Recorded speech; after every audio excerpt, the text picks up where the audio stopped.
இன்றைக்கி night dinner பார்த்திங்கன்னா இட்லியும் எனக்கு பிடிச்ச மல்லி புதினா சட்னியும் தான். அது செம்ம டேஸ்ட்டாக இருக்கும். எனக்கு எப்போயுமே இதுதான் பிடிக்கும். இன்றைக்கி நான் தான் எல்லாமே ப்ரிப்பேர் பண்ணேன். எங்கள் அம்மா கதை சொல்லுவாங்க. என்னென்னு பார்த்தீங்கன்னா, அவங்க சின்ன பிள்ளையா இருக்கும்போது வந்து வருஷத்தில் ஒரு நாளில் இட்லிக்கு தோசைக்கெலாம் போடுவாங்களாம். அப்போ அவங்களுக்குலாம் கிடைக்காது. அப்போ வந்து நிறையா புள்ள குட்டிலாம் இருக்கும்ல, அப்போதைக்கு அவங்களுக்குலாம் கிடைக்காதான். எங்கள் அம்மா சொல்லி வந்து ஃபீல் பண்ணிகிட்டே இருப்பாங்க நான் எப்போ இட்லி ஊற்றினாலும். இப்போ பார்த்தீங்கன்னா டெய்லி எங்கள் வீட்டில் நைட்டு இட்லி தான். ஏன்னா தோசைலாம் ஊற்றி சாப்பிட்டா அம்மாவுக்கு வந்து சுகர் இருக்கனால எது கழிச்சிட்டே இருக்கும்னு சொல்லிடுவாங்க. அதனால் இட்லி தான்.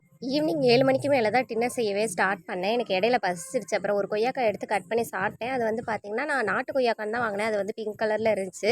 என் அண்ணி வேறு கட் பண்ணும்போது சொன்னாங்க, இது பார்த்து சாப்பிடுங்க, உள்ளே புழுலாம் இருக்குன்னு சொல்லி பயமுறுத்தி விட்டுட்டா. ஆனால் நல்லா தான் இருந்துச்சு. நான் இது வந்து சின்ன பிள்ளையா இருக்கும்போது கிளி கொய்யாக்கான்னு சொல்லிட்டு எல்லோரும் சொல்லுவாங்க. உங்கள் ஊரில் இது என்ன கொய்யாக்கான்னு சொல்லிட்டு கமெண்ட் பண்ணுங்கள்.